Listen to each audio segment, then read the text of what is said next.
We initiated development of Metal Gear Ray as a countermeasure to these pirated weapons forces. The only thing that can stand up to a Metal Gear is, of course, another Metal Gear. The only thing that can stand up to a Metal Gear is, of course, another Metal Gear.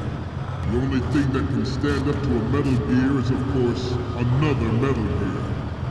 Another Metal Gear. You sure about that? You sure about that? That's why? You sure it wasn't just... A twink with a rocket launcher. You sure about that? You sure about that's not why?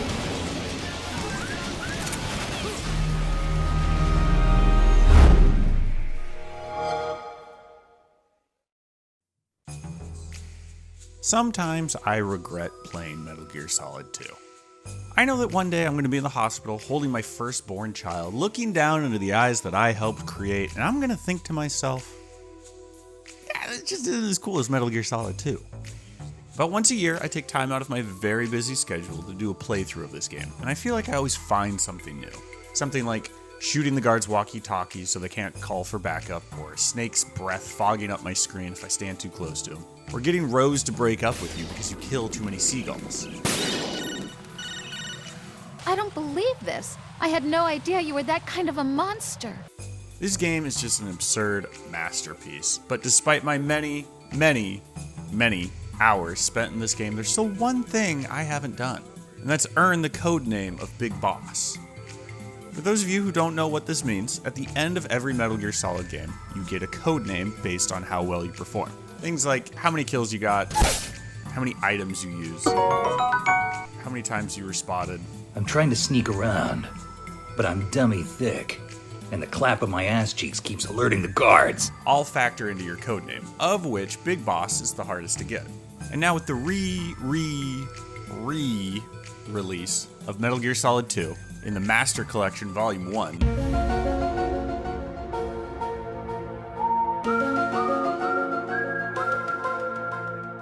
there's finally an achievement for earning this codename. Ironically enough, this achievement is called Big Boss and is worth 80 gamer score. I was the 24th person to unlock it.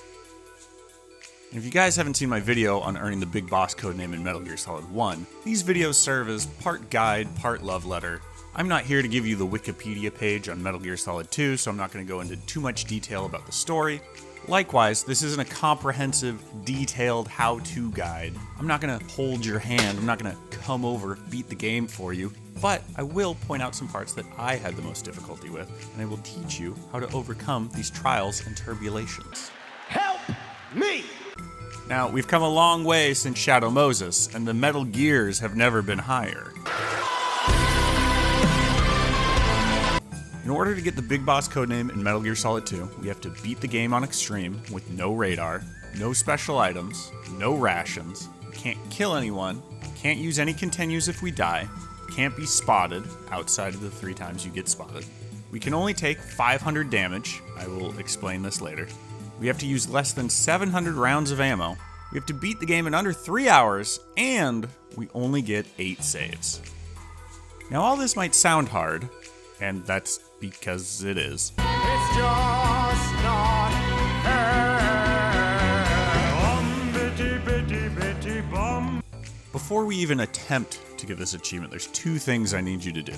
The first one is to follow this channel. Now, I don't know why Konami included this as a requirement to get the achievement. I haven't been in contact with them. I don't know anyone there personally, so it seems strange to me too. But you literally can't get this achievement until you do that. The second is to make sure you have played this game at least once before, ideally on extreme difficulty. You don't need to be a top 10 speedrunner or even know that there's a secret codec call where Snake jelks his snake to a poster of a sexy lady while hiding in a locker. What do you think you're doing, Snake? You don't have enough to keep you busy? Try to remember the mission if you can. But you do need to know the maps. Both the tanker and the plant can be very confusing, and we don't have time to take any wrong turns. You should know things like how to get to each boss fight, and also where the bombs are located on extreme difficulty in the plant level. And the third thing, I know, I said there's 2 things. I lied, there's 3 things now. You need to understand, while this is a stealth action game, we're going to be playing in a way that is pretty unintuitive. This is a buggy game, kind of. It's hard to explain. And while there are many ways to skin a snake, these are the strategies I found the easiest to master and the most helpful. We start off on the Hudson River 2 years ago. This is the tanker level, and I cannot stress how much I love the tanker level.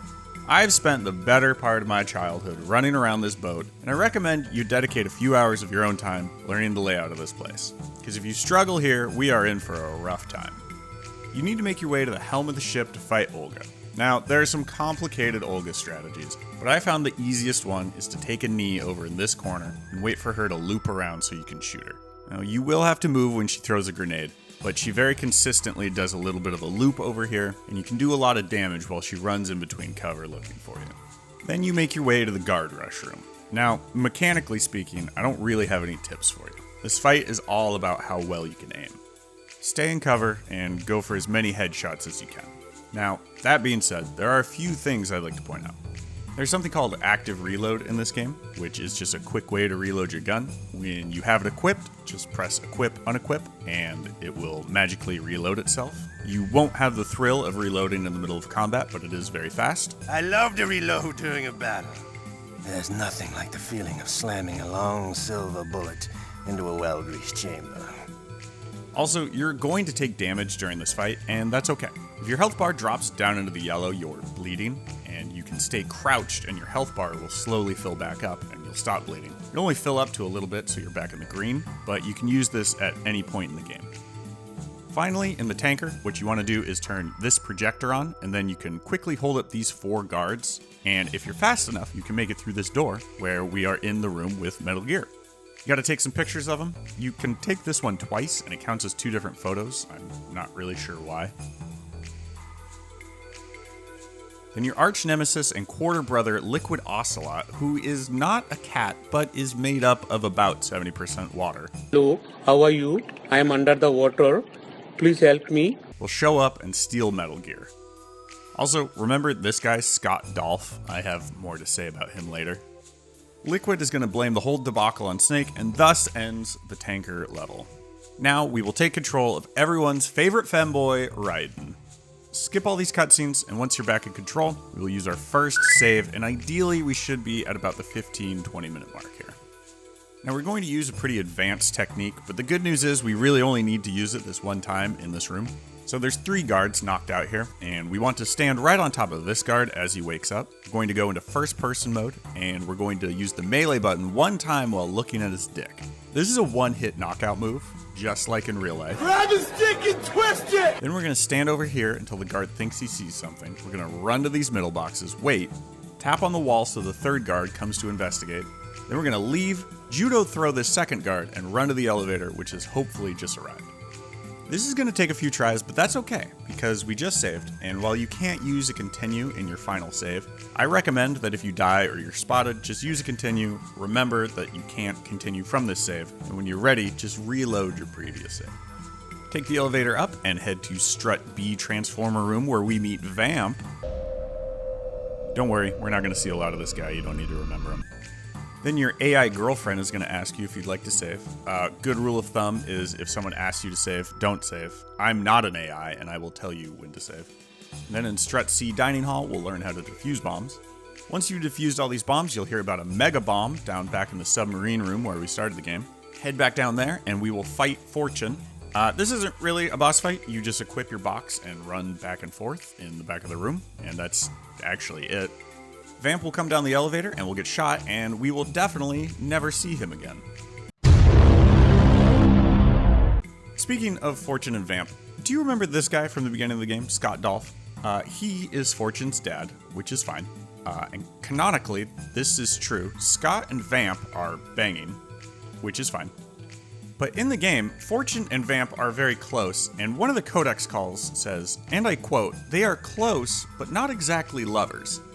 Whatever the fuck that means. Now we're going to head back to the Strut E heliport and get ready for our first truly difficult boss fight, which, after you defuse the bomb, we should save right before the fight starts, and we should be at about the 35-45 minute mark. Allow me to introduce the most dastardly villain in Dead Cell. Bomb-making genius and a business owner tycoon, one of the Kardashian sisters. Life is short. The basic idea of this fight is she's going to roller skate around the helipad, planting bombs, and you have to defuse them while dealing stamina damage. Remember, we can't kill anyone, not even bosses. The bad news is, if she plants any bombs, it's pretty much game over. So we either need to shoot her in the roller skates once, or shoot her multiple times in the body with the SOCOM pistol to knock her down, and then shoot her in the head with the trank gun. This fight always starts the same. There's 2 bombs you have to defuse, and you get to deal some free damage to her. And that's about it for the good news. This can be a very frustrating boss fight. You need to follow her around as best you can with the SOCOM, maybe even shooting her before you see her on the screen to stop her from planting bombs. There's some ammo around the level, you should learn where it is, and really just follow the sounds of her roller skates, look for skid marks on the ground, and really just trust your intuition on where she's going. Once you've used enough makeup remover to defeat the Kardashian, Know how I feel. Why would you say that? we're going to get a guard uniform from the second coolest cyborg ninja. Then you have to go to Strut F warehouse to get a gun to complete your cosplay. Then we're going to go to the bottom of Shell 1 to find Ames. Ames is always in a different spot, but he's the only white guy with long hair. After talking to Ames, you'll get spotted, you'll have to run away, and then you have to head back to the Strut F warehouse, where we need to pick up the non-lethal sniper rifle. This will come in handy later. It's in the room upstairs in this vent. Then we gotta go all the way north to the Shell 1-2 connecting bridge, where we're going to use save number 3, ideally before you shoot all of the C4 here. And we should be around the 1 hour mark. I used to dream about the Harrier boss fight. I would wake up in a cold sweat thinking about how unfair it is that a single twink with nothing but a missile launcher and daddy issues has to fight a jet that's like also a helicopter. This fight can be pretty brutal, but I'm here to tell you this is more of a dance than a fight. A dance with rockets and machine guns. And the point of the dance is to kill each other.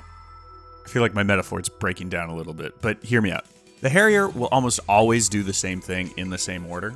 As soon as the fight starts, you're going to pick up the Stinger missile, and you can get at least 1 good hit on the Harrier. Then you will always fly to and approach from the right side the first time.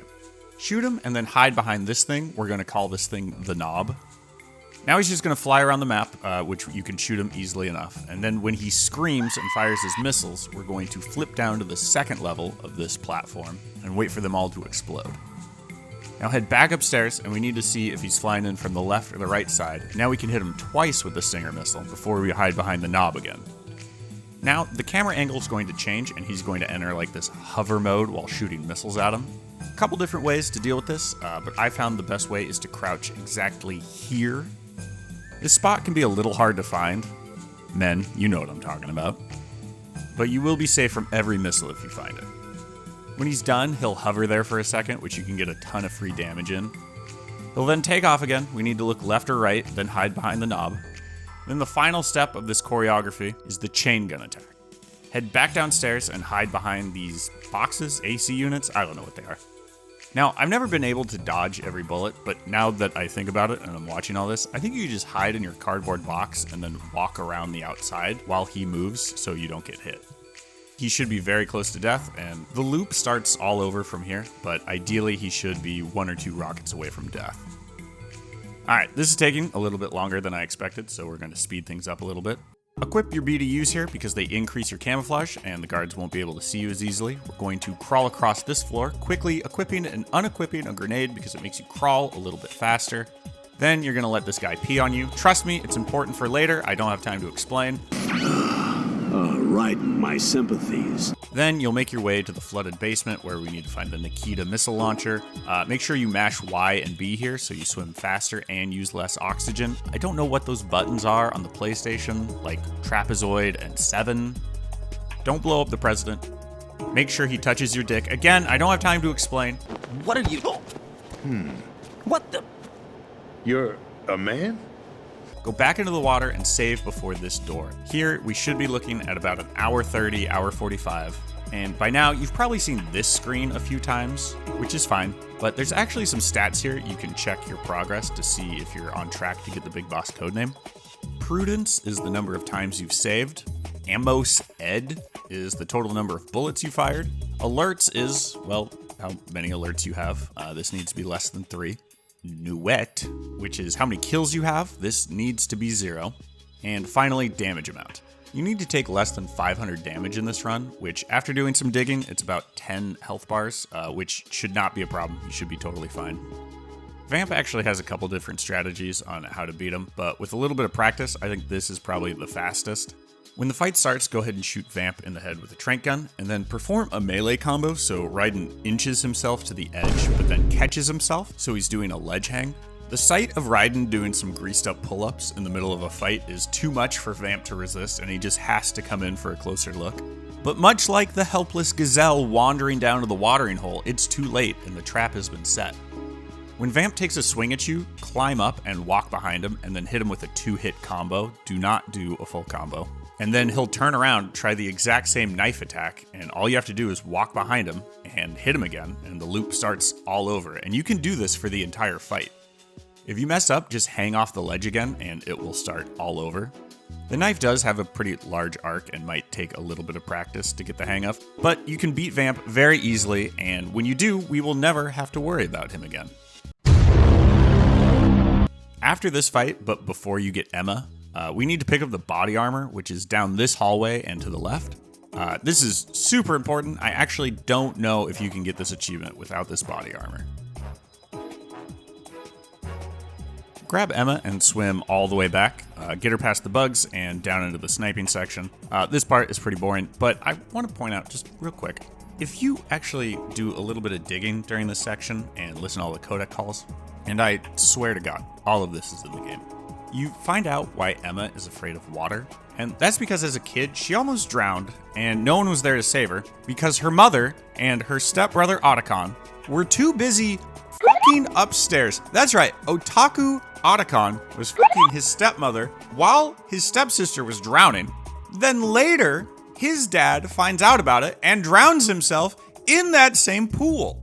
What a weird thing to add to your game, even by Metal Gear standards. Anyways, when you climb down this ladder and the cutscene ends, go ahead and save, because this next part is my least favorite part of the game. I hate the Twilight sniping section. I hate it almost as much as I hate the second season of solo leveling. He's out of line, but he's right. We have to give Emma sniper cover while she walks across the sea bridge. The problem is Emma moves half the speed of Smell, and Raiden shakes like a recovering alcoholic when aiming down his sniper rifle. We need to make sure Emma has enough health left over for the boss fight at the end of all this, and there's also claymores, UAVs, and enemies that can easily be spotted with your thermal vision, but you really just have to learn the layout and when they spawn in. But despite all the odds say she does make it to the end, she will then be held hostage by none other than Vamp. Oh, brother! Vamp will slowly drain her health while using her as a human shield, and my advice here is to aim for one of his legs, the one that isn't covered by Emma, and unload a clip into that. But he's a fucking imbecile, you absolute buffoon. What you have there is not clips. These are mags. Then reload, and he should have switched legs by then, and then shoot that leg. And then Vamp will for sure die this time. Don't worry, he will never come back. Then we have to skip a ton of cutscenes. And then when we wake up, we will then be tortured by George Sears, aka the former president of the United States, aka Solodius Snake. This is pretty easy, just mash the Y button. You shouldn't lose any health, but this is really just a warm up for the second torture scene later in the game. And then after all the dialogue, we are going to make our way out of the torture room, and we are going to save again. And no, you can't see Raiden's dick here. Trust me, I've tried. No problem here. Daddy. Wish I had that. Return your positions. Titan security. I've never seen that before. The next couple of rooms are going to require a little bit of practice, so don't worry too much about being spotted. You're going to have to reload this checkpoint a few times. We're going to run past all these Tengus and crawl inside Arsenal Gear's Ascending Colon. What's that? Girl, that's a booty hole. Snake is going to give you a sword here, and pro tip, you can toggle between a lethal and non-lethal version of it. It's very important that you keep the sword blue or non-lethal. Now this next room is Tengu Room 1, and for all my Metal Gear speedrunners out there, we're going to do something very similar to the Boba skip. So equip your body armor here. Again, very important, keep it equipped, and use stun grenades while running to the back of this room, throwing grenades every few steps. And then when we make it to this door, throw the rest of your stun grenades. Then you're going to put your back up against the door, go into first person mode, perform a full melee combo, and as the combo is about to finish, you're going to let go of the first person button, and this will allow you to phase through the wall. Now, this probably seems difficult. It's really not, and it's infinitely easier than trying to knock out all these Tengu guards.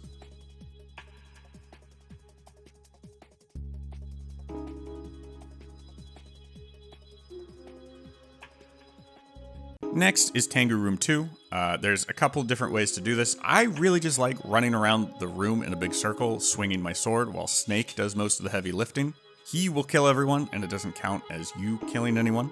If your health ever gets low, remember you can take a knee to stop the bleeding.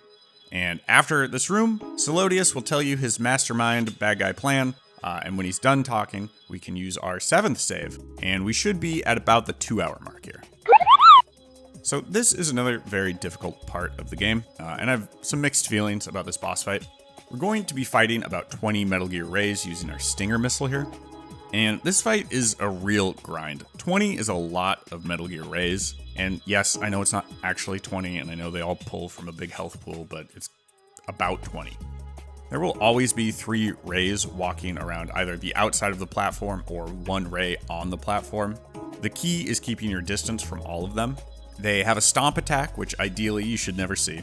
They have a chain gun and water laser attack, which are both very easy to dodge. They'll shoot missiles at you from above when you hear the loud beeping noise, which again is also easy to avoid.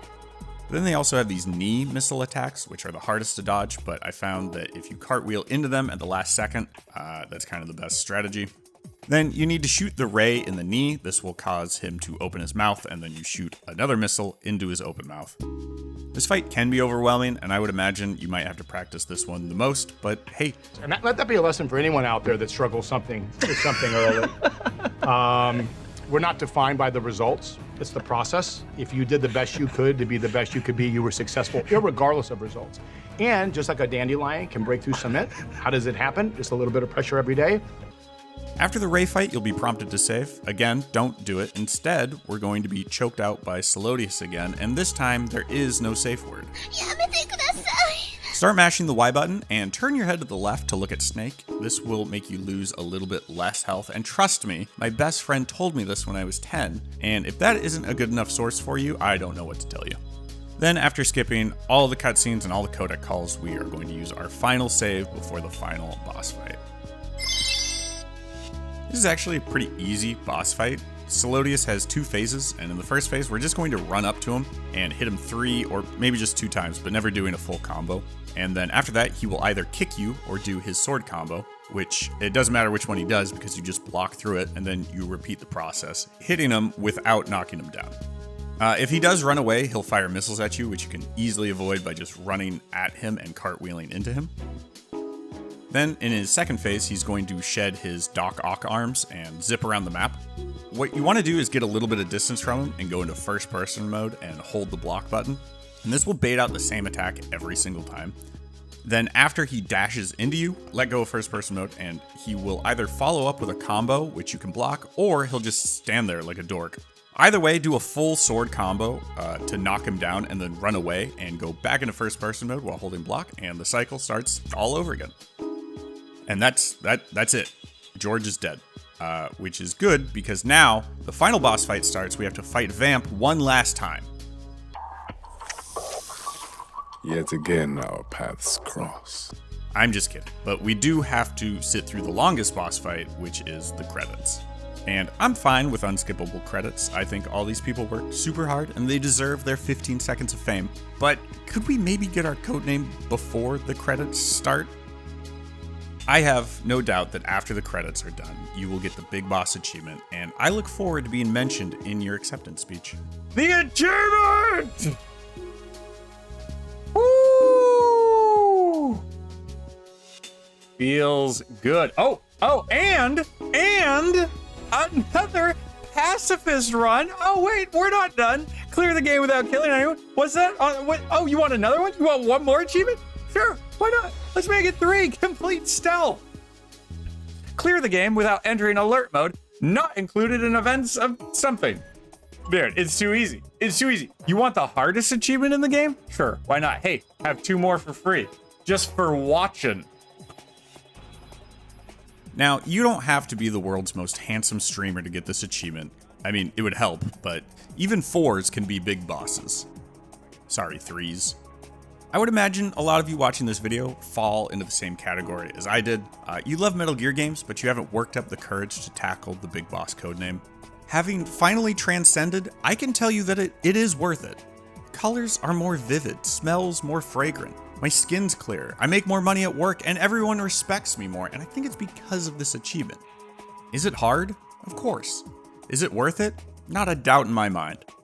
Am I blinded by the nostalgia-colored glasses of my childhood and brainwashed by a lifetime of video games? You bet your sweet bippy I did. I don't think there's any mystery where this ends up on the achievement tier list. This is an S-rank achievement. The base game is a blast, and the achievement pushes you to go beyond, and you'll be able to run a 6-minute mile after you do this.